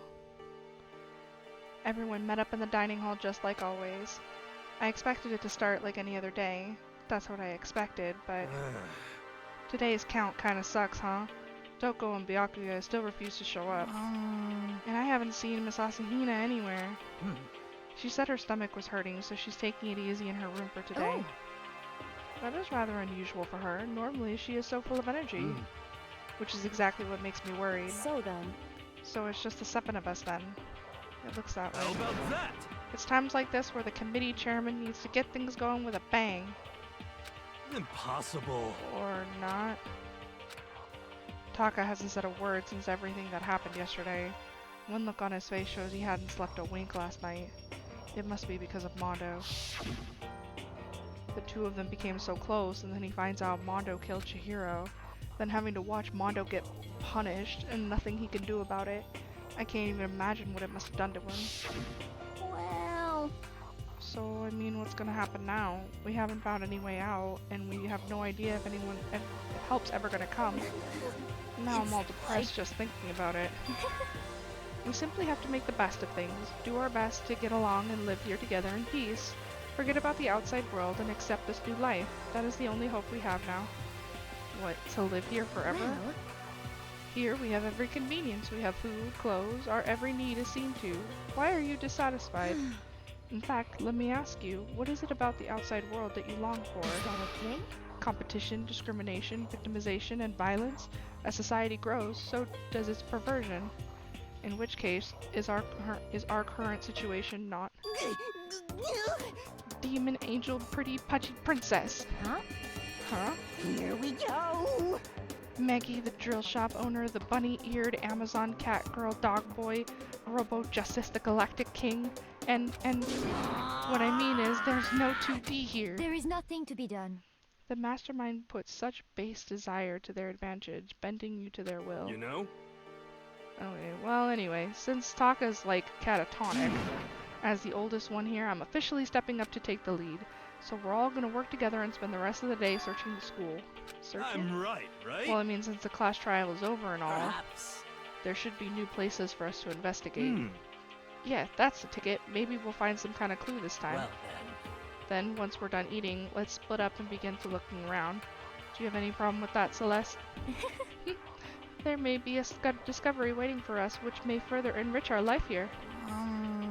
No, the point is to look for clues. And just as we started to come together, she barged in and ruined the conversation. So I appeared. Genocide? Nobody called for you! What the? How come it's Genocide Jill and not Toko? God, this place is just amazing. Finally a place I can be my murderous self. Which is why I've decided to stop holding back and spread my wings. No more hiding in a cave for me. Plus, I have another battle to fight. The whole killer with a split personality thing is so overdone. I gotta destroy that stereotype. I'll fight all day and all night to murder those totally slanderous cliches. But you are a killer with a split personality. Ugh. If she weren't here, my chances of survival would go up by at least 10%. Come on, you gotta back me up here. Even the biggest stars need the little people to hold them up. Well, whatever else we do today, first we should eat. We can't do anything on an empty stomach. You're right. Let's hurry up and eat so we can start our investigation and get away from that psychopath. So we were forced to eat breakfast with a murderer, and after our much needed but very annoying meal, we set to work looking around the school.